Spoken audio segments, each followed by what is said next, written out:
penemuan tentang semikonduktor termasuk IC. Nah, umumnya orang itu menyebut BJT sebagai transistor saja. Nah, sebelum ditemukan BJT, orang menggunakan apa gitu? Dia bisa menggunakan tabung vakum ya. Coba saya bukakan dulu di Google.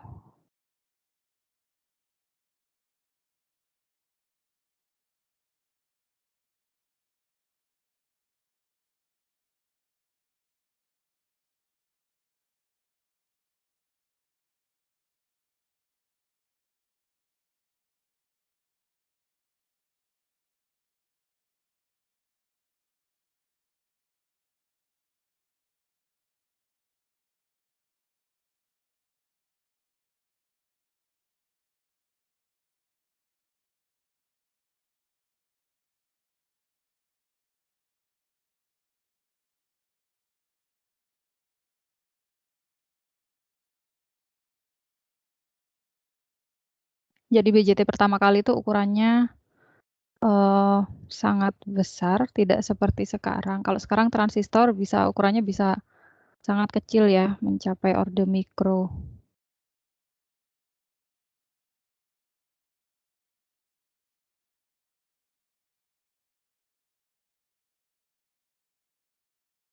Nah, bahkan sekarang bisa sampai 10 sampai 20 nanometer ya, jadi kecil sekali.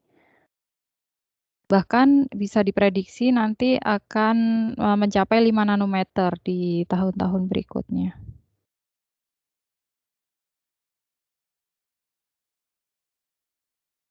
Nah, transistor ini dengan adanya transistor itu ya, itu bisa, makanya bisa ada device yang kita pakai sekarang untuk kuliah ya, untuk pembelajaran daring ini, itu ya awalnya dari penemuan transistor itu. Karena ternyata selain sebagai penguat sinyal, juga transistor bisa difungsikan sebagai saklar ya, dan dia bisa menyimpan suatu informasi juga. Mana ya? Evolution of transistor.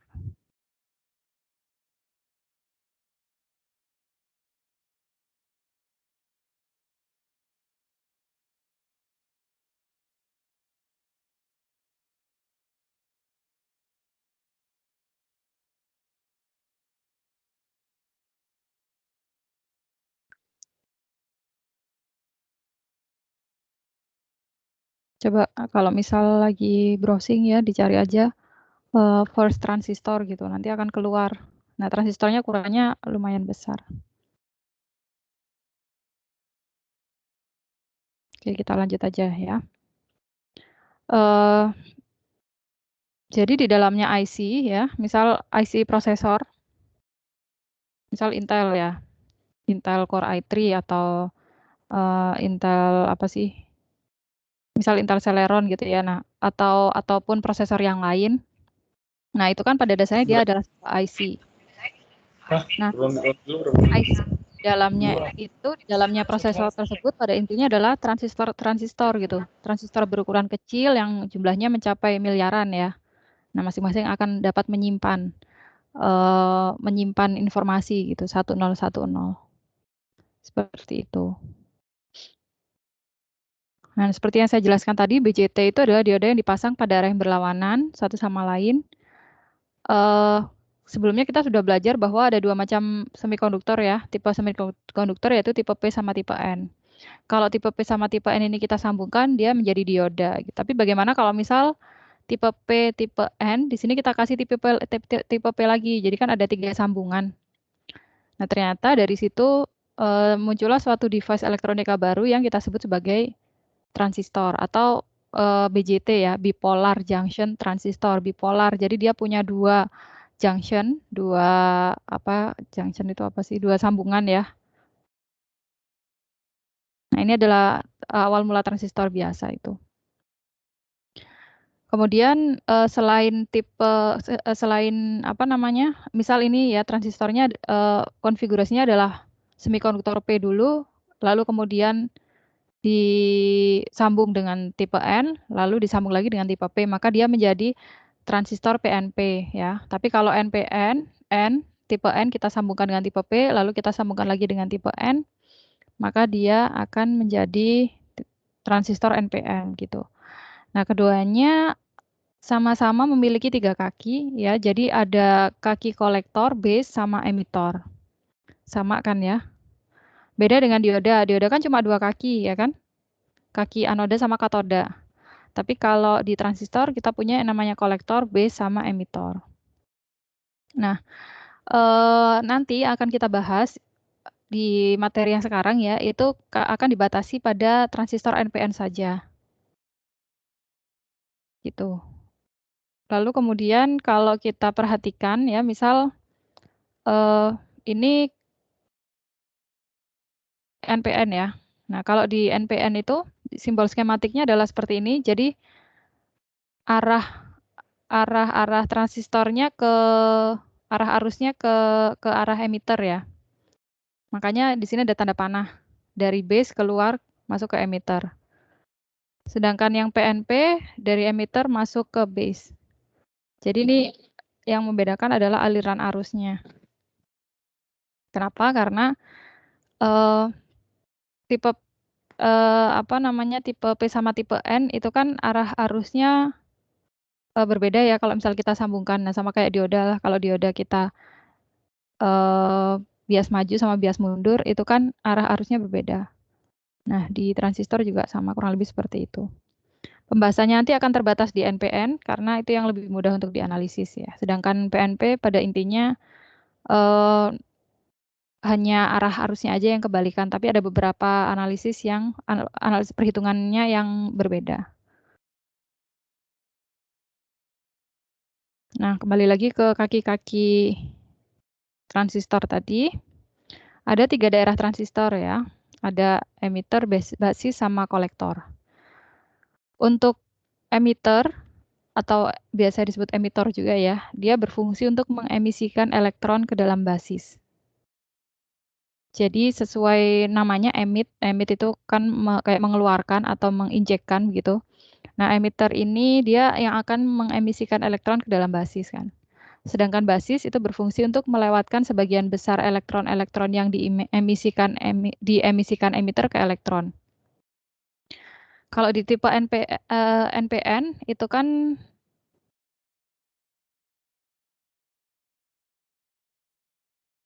ya dari NPN itu eh, jadi emitter itu yang berfungsi untuk mengemisikan elektron ya. Jadi elektron pertama kali dari emitter.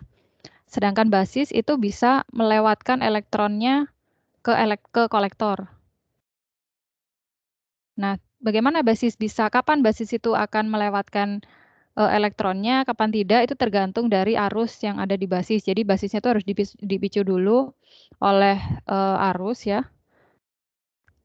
Jadi elektron yang dari emitter tadi sebagian akan dialirkan ke kolektor. Sedangkan kolektor sesuai dengan namanya dia akan mengumpulkan elektron-elektron dari basis.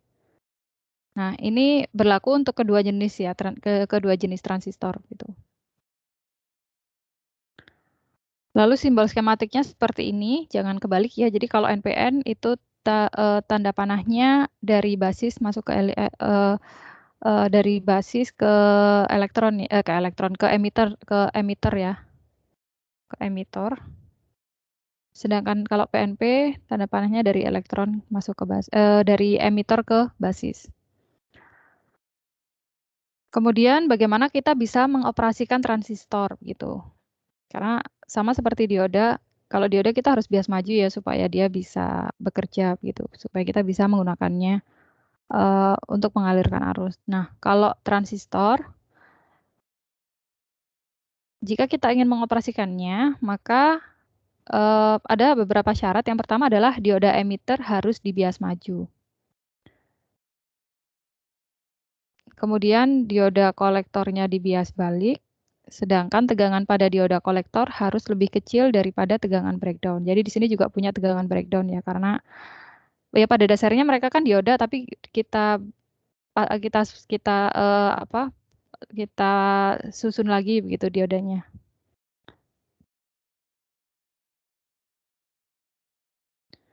Oke, sekarang kita belajar dari transistor yang tidak dibias dulu ya, untuk transistor NPN. Kalau suatu transistor tidak dibias, itu sifatnya sama seperti dioda sebenarnya. Jadi ketika kita menyambungkan dua jenis semikonduktor, maka akan timbul depletion layer. Begitu juga kalau transistor NPN, maka dia akan timbul depletion layer di sambungannya ya. Di sini ada tipe N sama tipe P. Kemudian timbul depletion layer ya. Lalu di sini juga ada dipol-dipol listrik sehingga nanti ada potensialnya. Nah, kalau digambarkan kan seperti ini ya. Kalau kita punya dioda kemarin, ini dioda tipe P, dioda ini semikonduktor tipe P, ini tipe N. Begitu kan? Nah, maka jika digambar skematiknya kan seperti ini. Ya, jadi arah arus pergerakan normalnya ke sana, ya kan? Nah, maka begitupun kalau di transistor, tipe ini ada tipe P sama tipe N, ya, disambungkan, ini ada tipe P sama tipe N. Berarti ini arahnya ke sana. Dioda, kalau kita lihat dia sebagai suatu dioda ya, dan ini arahnya ke sana. Maka kalau di gambar rangkaian ekuivalen dengan rangkaian dioda ekuivalennya kan seperti ini.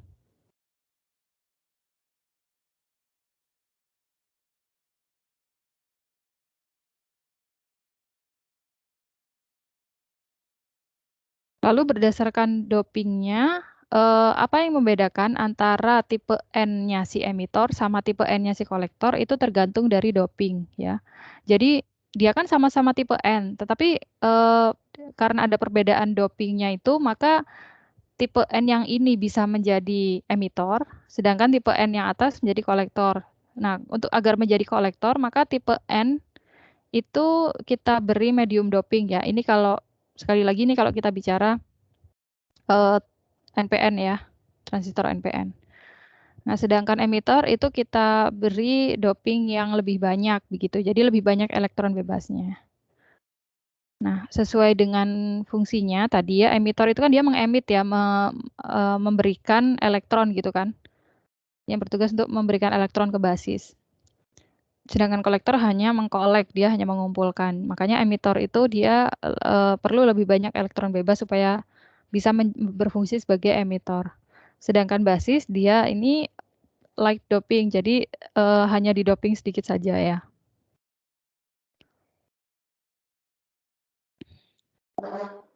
Oke. Sekarang bagaimana kalau transistornya dibias? Kalau suatu transistor dibias, misal seperti ini ya, ini transistor NPN. Awalnya tentu ini ya, apa namanya, di emiternya, di tipe N punyanya si emitter, itu akan terkumpul banyak sekali elektron bebas. Ya kan? Karena memang dari ini struktur transistornya berdasarkan doping, emitor itu heavy doping, dia lebih banyak elektron bebas. Nah, ketika kita sambungkan kaki basis dengan suatu ini sumber ya, maka kalau kita lihat ini sumbernya kita sebut sebagai VBB, dia merupakan sumber DC. Maka kalau kita lihat ini seperti dioda yang dibias maju, ya kan? Nah, kemudian di terminal B sama E ya, di sini di kaki basis sama di kaki emitter timbul beda potensial senilai VBE. Nah, lalu jika di kaki kolektor ini kita sambungkan juga dengan suatu sumber yaitu VCC, maka di sini juga timbul beda potensial yang disebut sebagai VCE. Sedangkan di sini ya, di sini juga ada resistornya, kita sebut sebagai resistor RB ya, resistor basis sama resistor kolektor. Jadi ini adalah transistor dibias. Dasar rangkaiannya seperti ini ya. Ini basic rangkaiannya. Kemudian Di sini kan ada berbagai macam notasi ya, notasi subscript, ada VBB, ada VBE, ada VCE, ada VCC, ya. Nggak usah bingung, intinya kan kalau misal kita mau menuliskan tegangan dari atau beda potensial dari titik B ke titik E berarti kita tuliskan sebagai VBE begitu ya. Sedangkan kalau beda potensial dari titik C dan titik E maka kita tuliskan sebagai VCE. Tapi kalau misal dituliskan sama seperti ini, VBB, ini VCC gitu ya. Dan mungkin nanti akan ada VEE juga. Itu menyatakan sumber tegangan. Jadi di sini ada sumber tegangan VBB di kaki basis ya. Sedangkan VCC itu di kaki kolektor. Itu kalau notasi subskripnya sama, tapi kalau notasi subskripnya berbeda, maka menyatakan tegangan di 2 titik atau beda potensial dari 2 titik. Sedangkan notasi single, kalau misal hanya ditulis VC saja atau VE saja, itu menyatakan tegangan node dengan ground sebagai referensi. Kalau ini kan bukan ground sebagai referensi ya, misal VBE sama VCE itu. Tapi kalau misal di sini nanti ada VC atau ada VE atau VB saja, maka dia adalah menyatakan tegangan di node tersebut, tapi groundnya sebagai referensi. Jadi bukan seperti ini ya, bukan beda potensial antara 2 titik, bukan.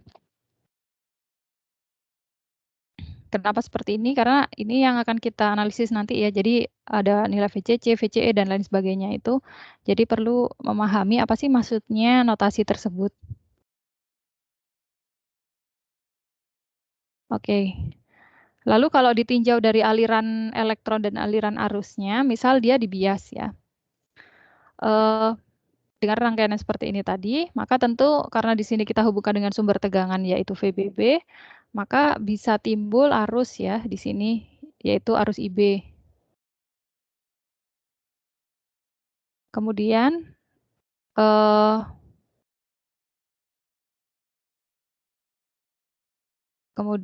dari IB-nya ini karena ini kaki basis, ini kaki kolektor, kaki emitor, maka berdasarkan aliran arus, arusnya akan mengalir dari IC ke IE. Jadi IE sama dengan IC ditambah IB. Ini berdasarkan hukum Kirchhoff yang pertama ya.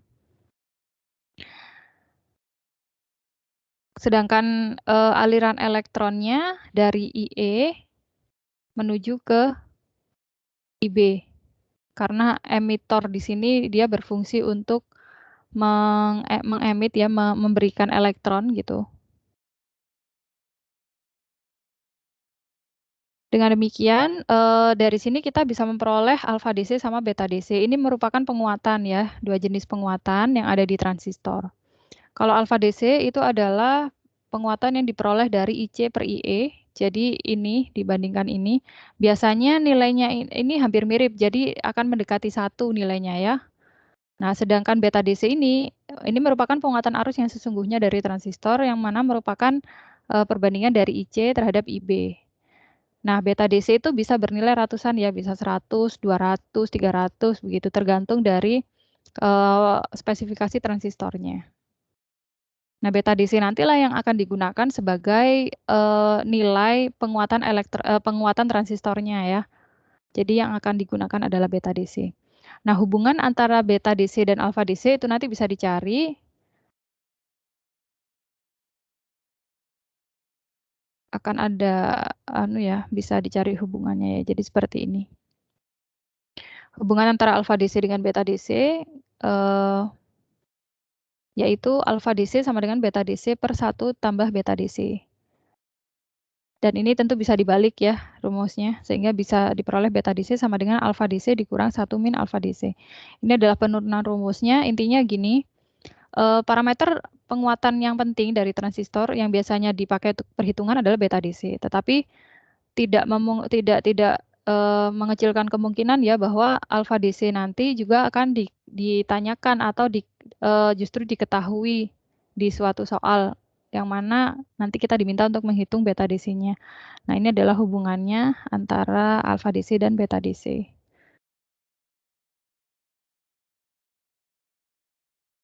Oke. Ada pertanyaan nggak? Izin bertanya, Bu. Iya, silahkan. Perkenalkan, nama saya Nadila Tuharia dengan NIM 2023-254. Ya, 254. izin bertanya. Saya catat dulu. 254. 254, oke.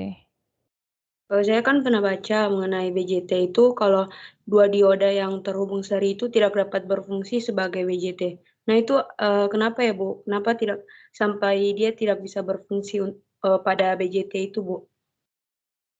Dua dioda yang terhubung seri, gimana? Dua Tidak dapat dioda yang tidak dapat berfungsi sebagai BJT. Oh gitu, ya. Oke, terima kasih. Bu. Dua dioda terhubung seri berarti begini ya.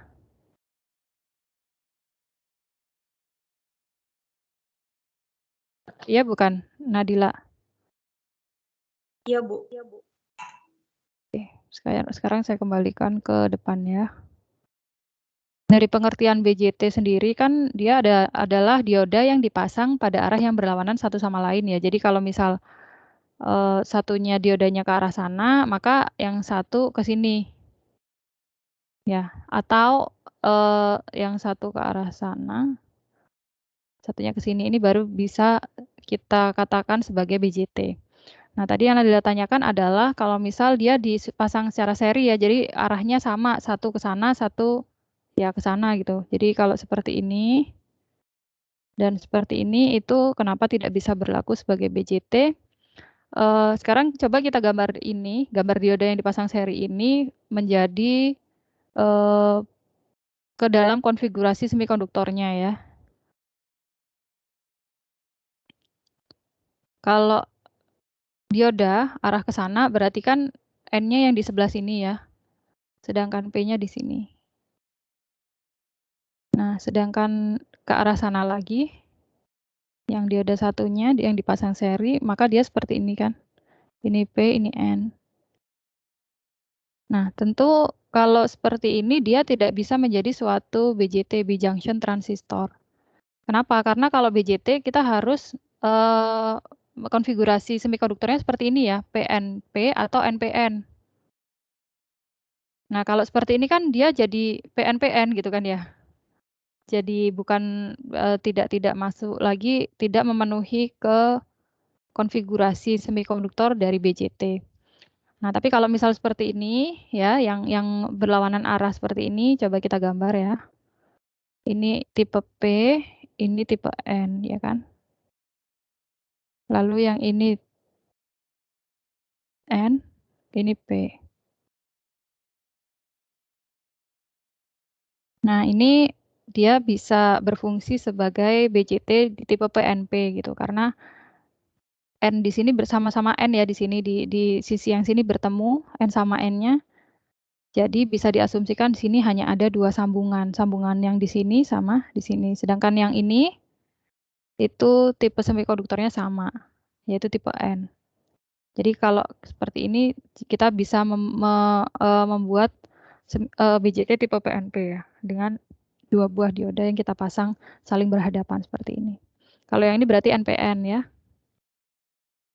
Seperti itu. Oke, sudah cukup jelas saya kira ya. Jelas banget, Bu. Makasih, Bu, atas jawabannya. Oke, terima kasih. Ada lagi pertanyaan?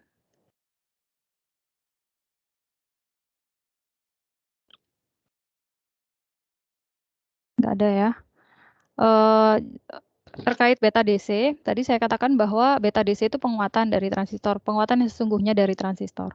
Kalau alfa DC itu memang penguatan, tapi biasanya nilainya akan mendekati 1, entah itu 0,99, biasanya 0,99 ya kalau di soal, atau 0,95 gitu. Tapi kalau beta DC, itulah yang nanti akan menguatkan arus, jadi si transistornya bisa berfungsi sebagai penguat ya. Nah, beta DC itu dia akan menguatkan beta DC ini kan dia bisa misalnya 100 kali ya, 100 kali. Nah, dia akan menguatkan sinyal IB untuk kemudian dikeluarkan di arus di IC gitu ya.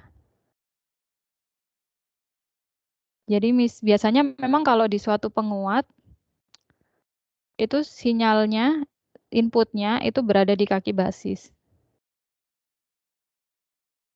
Nah, jadi arus IB yang di sini biasanya sangat kecil sekali, ordenya mili ya, miliampere gitu, 0,5 miliampere misal. Dia akan dikuatkan 100 kali. Sehingga jadi berapa kalau 0,5 miliampere jadinya 0,5 kali 10 pangkat min 3 ya. Jadinya 0,05 ampere. Jadi yang keluar di arus IC-nya nanti adalah 0,05 ampere. Memang penguatannya ratusan ya, 100, 200, 300, biasanya di atas 100. Oke. Lanjut ke model Ebersmol transistor. Nah, di transistor NPN kita kan punya yang namanya VBE sama VCE. Ini adalah dua beda potensial yang sangat penting ya untuk analisis transistor NPN. Kita dapat mendekatinya dengan model Ebersmol. Nah, model Ebersmol itu seperti apa? Seperti ini ya, ini hasil akhir dari model Ebersmol. Jadi langkahnya itu adalah kita mengambil V aksen BE-nya adalah 0,7 volt untuk transistor silikon. Jadi di sini kita pakai dua macam semikonduktor lagi ya. Kalau misalnya silikon 0,7 volt, kalau germanium 0,3 volt. Karena basicnya transistor itu memang semikonduktor, jadi kita harus melihat nilai-nilai tersebut 0,7 volt sama 0,3 volt. Nah, VBE ini ada di mana sih? VBE itu ada di sambungannya ini. Ini kan B ya. Ini kan areanya B, ini areanya emitter, ini areanya kolektor kan ya. Nah, di sini kan maka dia timbul depletion layer di sambungan B sama E. Nah, V aksen BE atau ya V aksen BE-nya atau biasa disebut VB saja itu bernilai 0,7 atau 0,3 volt tergantung dari jenis semikonduktornya. Kemudian kita bisa mengabaikan tegangan di sini ya. Ini kita bicara model Ebersmol ya. Kemudian kita asumsikan IC itu sama dengan IE. Jadi alfa DC-nya nilainya mendekati 1.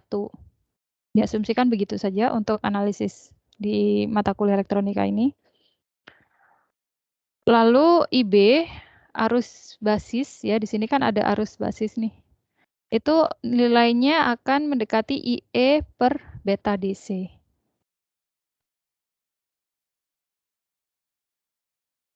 Nah, kalau dari rumus beta DC tadi kan IC per IB ya.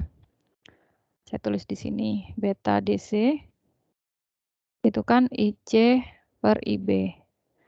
Nah, tapi karena diasumsikan IC itu sama dengan IE, karena alfa DC-nya sama dengan 1, maka kita bisa menuliskan IB itu sebagai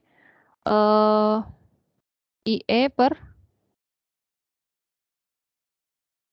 beta DC.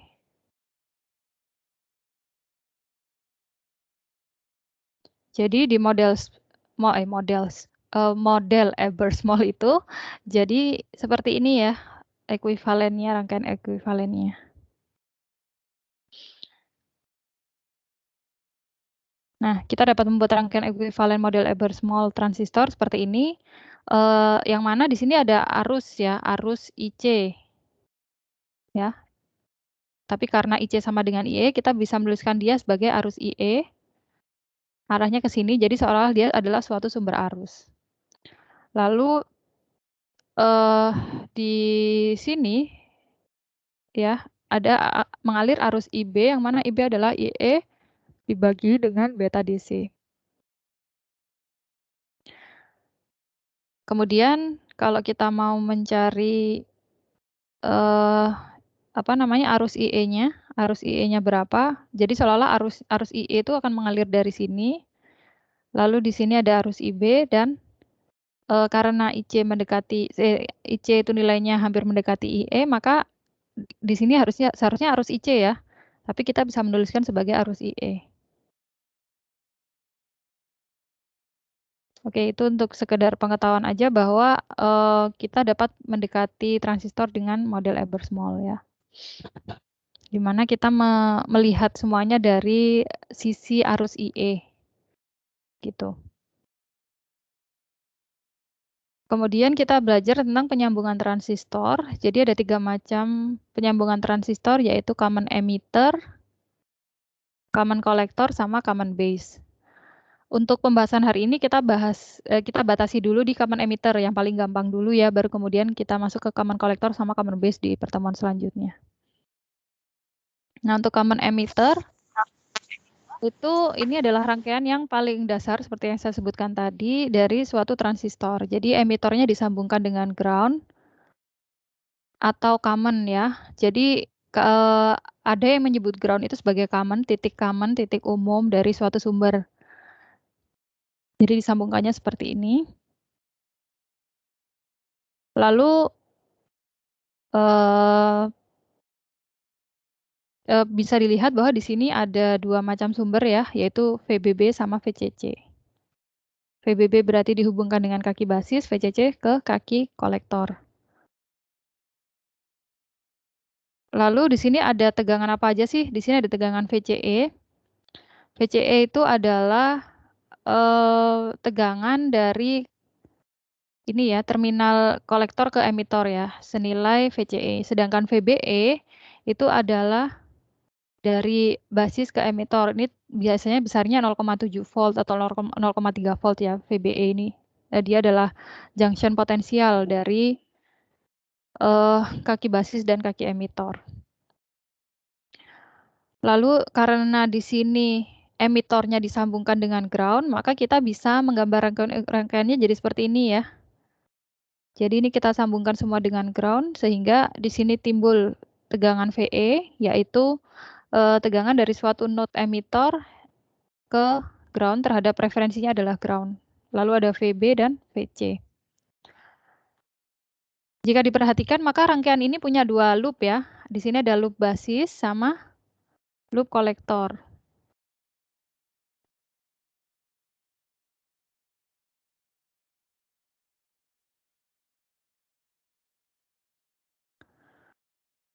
Lalu dari gambar yang tadi kita bisa menggambar kurva kolektor ya.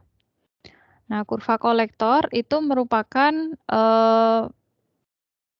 misal di sini ya, bagaimana kita bisa menggambar kurva kolektor? Biasanya kalau praktikum diminta menggambar ini kurva kolektor ya. Yang mana itu nanti akan menjadi dasar dari mencari daerah kerja transistor ya. Dari sinilah kita baru bisa mengoperasikan transistor. Kita tuh mau pakai transistor sebagai apa sih? Sebagai penguat linier kah? Atau sebagai saklar on-off biasa? Atau justru sebagai kita akan mempekerjakan dia di daerah breakdown-nya atau daerah saturasinya seperti itu. Nah, itu berawal dari kurva kolektor. Sama kalau di dioda kita punya daerah kerja dioda ya, atau apa sih namanya itu? Yang kemarin kita gambar ya, yang daerah bias maju sama bias mundur itu. Nah, kalau di transistor kita punya kurva kolektor ya. Kalau kurva basis itu juga ada, tapi kurva basis itu mirip dengan kurva dioda pada umumnya. Sehingga yang bisa dipakai acuan itu adalah kurva kolektor, karena dari kolektor itulah sebenarnya nilai penguatannya ya, arusnya akan dikuatkan seberapa kali itu adalah dari kolektornya kan ya, kita menganalisisnya. Oke, kita dapat menggambar kurva kolektor itu misal kita akan menggambar ininya ya, tegangan VCE. Jadi di sini tegangan VCE terhadap arus IC.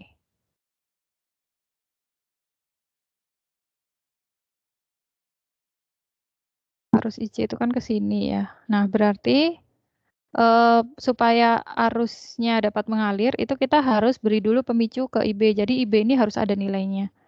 Misal yang pertama, IB-nya kita coba dulu di 10 mikroampere. Bagaimana kita dapat membuat 10 mikroampere? Ya kita kasih dia VBB ya. Jadi VBB-nya berapa, lalu RB-nya berapa, maka dia akan timbul arus kan ya. Seperti itu. Nah, misal dicoba dulu arusnya 10 mikroampere. Nah, ketika di IB 10 mikroampere, kita ubah-ubah nilai VCE. Kita kita ubah-ubah nilai VCE untuk kemudian diplot arus IC-nya berapa, kita ukur di situ. Nah, daerah ini merupakan daerah saturasi ya. Ternyata dia punya active region nih di sini. Sedangkan di sisi yang sini ini merupakan breakdown region. Jadi kalau misal VCE-nya lebih dari 40 volt, dia akan rusak transistornya. Nah, kemudian kalau misal itu kita ubah-ubah ya dengan berbagai macam IB, nah bisa menghasilkan multi kurva seperti ini. Jadi ini kalau misal arus IB sekian, ini arus IB 0 dia di sini. Arus IB 0 misal 10 mikroampere di sini, 20 mikroampere dan begitu seterusnya. Kenapa kok bisa arusnya berubah, bukan berubah ya, arusnya semakin tinggi karena seperti yang diketahui ya, transistor itu kan memiliki penguatan beta DC, sedangkan hubungan antara beta DC dengan arus IB itu tadi adalah nih beta DC sama dengan IC per IB. Jadi kalau kita dengan beta DC-nya kan tetap ya transistor itu. Misal transistor ini dia spesifikasinya beta DC-nya adalah 100. Jadi dia akan menguatkan arus IB sebesar sekian dikalikan 100. Nah, maka dia akan menjadi arus IC. Itu kenapa kalau arus IB-nya semakin besar, maka kurva kolektornya pun juga akan semakin besar ya. Misal ini arus IB 0, dia di sini arus IB 0,1 miliampere misal, dia akan semakin naik. Kalau misal semakin besar arus IB, maka akan semakin besar juga. Jadi kalau digambar bisa ada multi kurva seperti ini. Nah, lalu di sini kita bisa menggambarkan ininya ya, daerah-daerahnya. Ada daerah saturasi, daerah cut-off, kemudian ada daerah breakdown ya, ada daerah aktif juga. Nah, daerah cut-off itu adalah ketika VCE-nya sama dengan 0. Ini seperti di dioda. Nah, kita dapat memperoleh daerah kerja transistor. Titik cut-off-nya itu adalah di ini titik saturasi ya. Titik cut-off-nya itu di ketika IC-nya sama dengan 0. Itu adalah daerah cut-off.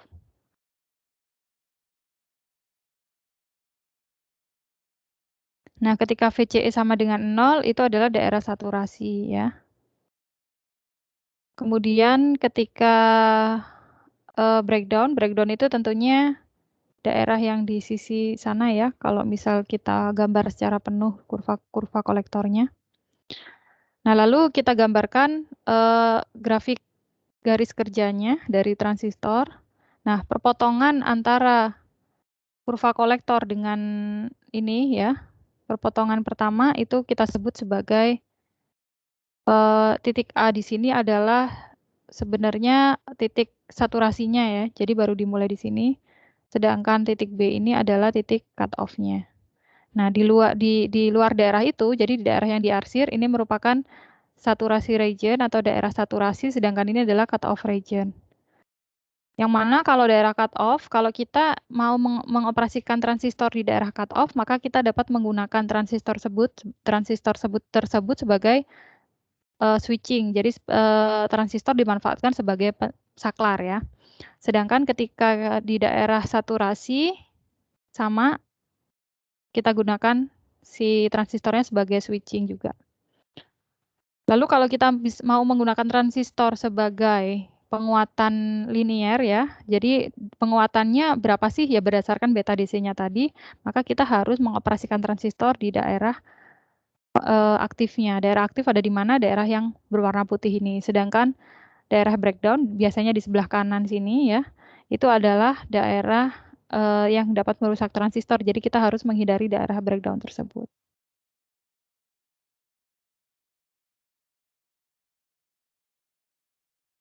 Oke, ada pertanyaan nggak untuk daerah kerja transistor? Ini nanti kalian akan pelajari lagi kalau di materi penguatan transistor ya, transistor amplifier. Nah, kita bisa memindah-mindahkan daerah Q ini berdasarkan nilai R, nilai resistansinya. Oke, ini ada contoh soal dari common emitter. Ya, rumusnya pakai yang ini tadi. Ada ya, belum saya bahas rumusnya ya. Ya udah, kita coba kerjakan ya. Aduh, baterainya habis.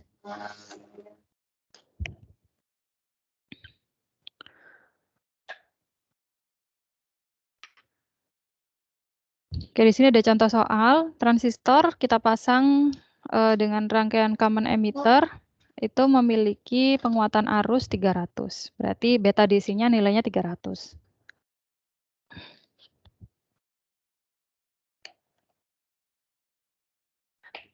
Kemudian diminta untuk menghitung arus basis, arus kolektor, tegangan kolektor emitor, dan disipasi daya. Oke, kita hitung arus basisnya dulu. Arus basis kan berarti di sini. Berarti IB sama dengan VBB per RB ya. Kemudian arus kolektornya IC. IC tadi kita bisa hitung dari ini ya, beta DC. Beta DC-nya 300 dikalikan dengan arus IB. Kalau sudah dapat arus kolektor, maka kita bisa menghitung tegangan kolektor emitor. Dari loop yang ini kita bisa menghitung VCE-nya. Gitu. Nah, ini sebenarnya rumusnya sudah ada.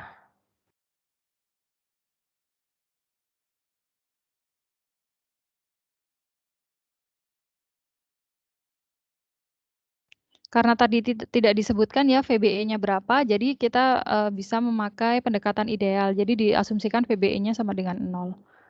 Nah, kalau misal tidak VBE sama dengan 0, berarti kita bisa menghitung arus IB-nya adalah VBB dibagi RB. Langsung aja ya. Jadi kalau yang tadi itu adalah 10 volt dikurang 1 mega ohm ya. Di sini tidak ada keterangan VBE-nya berapa, kecuali di soal ada keterangan tuh, misal VBE sama dengan 0,7 volt. Nah, berarti kita harus menghitungnya IB sama dengan VBB dikurang VBE per RB. Karena kalau kita lihat, kalau kita mau menghitung IB, berarti kan kita menganalisis loop yang sebelah ini ya. Loop yang sisi kiri ini. Nah, kalau di sini ada VBE, maka kita harus menghitung juga, memperhitungkan juga VBE di rangkaian loop ini. Oke, silakan dicoba di rumah ya untuk hasil angkanya berapa. Kemudian IC itu kan IB dikali beta DC. Berarti kalau tadi sudah dapat IB, maka beta DC-nya bisa diperoleh kan? Maka IC-nya bisa diperoleh karena IB sama beta DC-nya sudah bisa diperoleh nilainya. Lalu VCE-nya berapa? VCE itu kan berarti di loop yang ini ya. Nah, berarti VCE itu adalah VCC dikurang IC kali RC ya. Seperti rumus yang ini, bisa dapat VCE-nya. Kemudian disipasi dayanya berapa? Disipasi dayanya itu kita bisa, disipasi daya itu kan P ya. P sama dengan V kali I. Nah, bisa dihitung V-nya adalah VCE, kemudian I-nya adalah IC. Nah, berarti P sama di sini adalah P disipasi daya ya, yaitu VCE kali IC. Oke. Sebenarnya kalau analisis yang common emitter hanya ini ya, jadi tidak terlalu rumit sih. Dia bisa dianalisis pakai analisis loop. Lalu pendekatan transistor itu ada berapa saja? Ada di sini kita membatasnya pakai dua pendekatan aja ya. Jadi ada pendekatan ideal sama pendekatan kedua. Nah, untuk yang common emitter, gambar rangkaiannya seperti ini. Ini adalah rangkaian ekuivalen kalau kita pakai pendekatan pertama. Jadi VBE-nya kita asumsikan dia 0 volt. Jadi tidak ada junction potensial ya dari sambungan PN-nya. Sedangkan kalau di tipe yang kedua, VBE-nya adalah 0,7 volt. Kalau silikon ya, kalau misal germanium 0,3 volt. Nah, ini kalau rumusnya dari pendekatan ideal dan pendekatan kedua ya. Jadi kapan pakai pendekatan kedua? Kalau misal VBE-nya dituliskan ya di soal atau misal memang diminta untuk menggunakan pendekatan kedua untuk menganalisis transistor tersebut. Oke, yang terakhir, bagaimana kita membaca datasheet. Misal ini ada suatu transistor NPN ya. Dia tipenya 2N3904 dan seterusnya itu. Nah, ini ada dari tipe yang tersebut ya, tipe 2N3904 itu adalah transistor biasa yang punya kaki ya. Saya apa ini namanya? Apa ya yang komponennya seperti ini. Nah, ada juga komponen yang seperti ini. Jadi ini kalau nggak salah namanya SMD apa-apa gitu ya. Jadi hanya berbeda di fisiknya saja. Tapi dia sebenarnya adalah satu tipe, hanya berbeda di fisik. Mungkin yang akan umum kita pakai kalau misal mau buat rangkaian ya, ada PCB metrik, dot metrik misal PCB kan tempat kita itu ya bisa meletakkan komponen-komponen. Nah, biasanya sih pakainya transistor yang ini ya. Kalau yang tipe yang SMD seperti ini dia butuh disolder pakai solder khusus gitu. Dan lebih susah walaupun ukurannya lebih kecil. Di datasheet kita bisa tahu ya ininya yang mana kaki-kakinya. Jadi berbeda dengan dioda ataupun LED ya. Di situ kaki yang berlaku umum. Jadi kalau kaki yang panjang dia adalah katodanya gitu ya. Dia adalah sisi positifnya. Kalau yang kaki pendek dia negatif. Nah, kalau di sini tidak bisa kita lihat dari ciri seperti itu ya. Jadi kita harus lihat datasheet. Mana kaki emitor, mana yang basis, mana yang kolektor.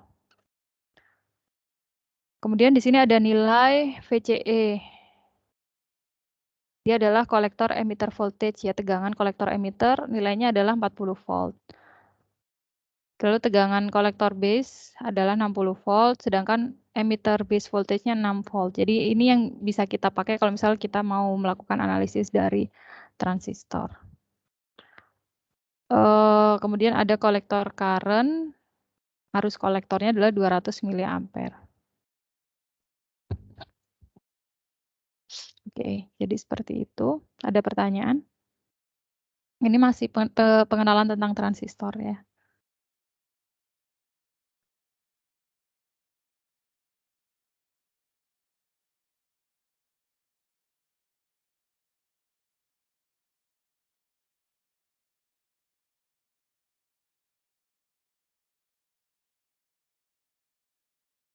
Nggak ada pertanyaan?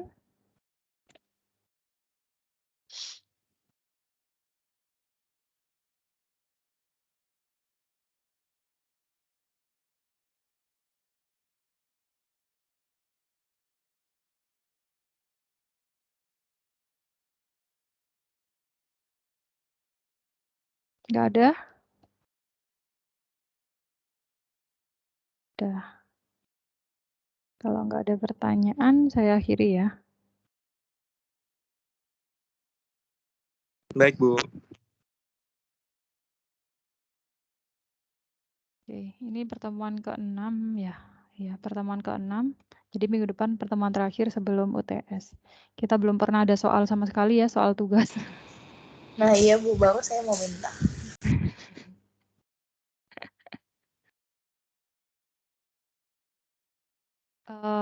Biasanya memang UTS itu sampai di sini sih, sampai di transistor ini. Mungkin minggu depan kalau misal saya lagi males ngajar, saya kasih tugas aja ya.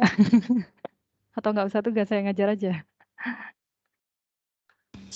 Kalau enggak Ibu kasih soal, nanti kita bahas gitu Bu di pertemuan selanjutnya. Jadi kita kerjain dulu gitu. Gitu. Terus habis itu soal itu nanti yang keluar di UTS gitu ya. Boleh sih Bu dimirip-miripin. Ya udahlah. Intinya nanti UTS-nya paling sampai ke analisis transistor ya, tapi yang awal. Jadi masih belum masuk ke penguatan, penguat atau amplifier itu memang nanti masuknya di setelah UTS ya. Nanti kita lihat aja, mungkin minggu depan saya mau bahas soal, apalagi ya kira-kira. Ya mungkin itu tadi sih yang common collector sama common base akan saya jelaskan minggu depan lagi. Untuk materi nanti saya share ya di sini. Saya nggak kasih tugas dulu deh, belum siap juga saya dengan tugasnya. Ya. Oke, gitu aja untuk kehadiran hari ini saya ambil dari attendance list aja. Ya. Saya mau balik ke seminar. Ada lagi yang mau dibahas, mungkin didiskusikan? Silahkan. Sudah jelas, Bu. Oke, alhamdulillah. Ya udah saya akhiri ya. Selamat siang, semoga ilmunya bermanfaat. Tetap jaga kesehatan. Assalamualaikum warahmatullahi wabarakatuh. Waalaikumsalam warahmatullahi wabarakatuh. Waalaikumsalam warahmatullahi wabarakatuh. Waalaikumsalam warahmatullahi wabarakatuh. Terima kasih Bu. Waalaikumsalam.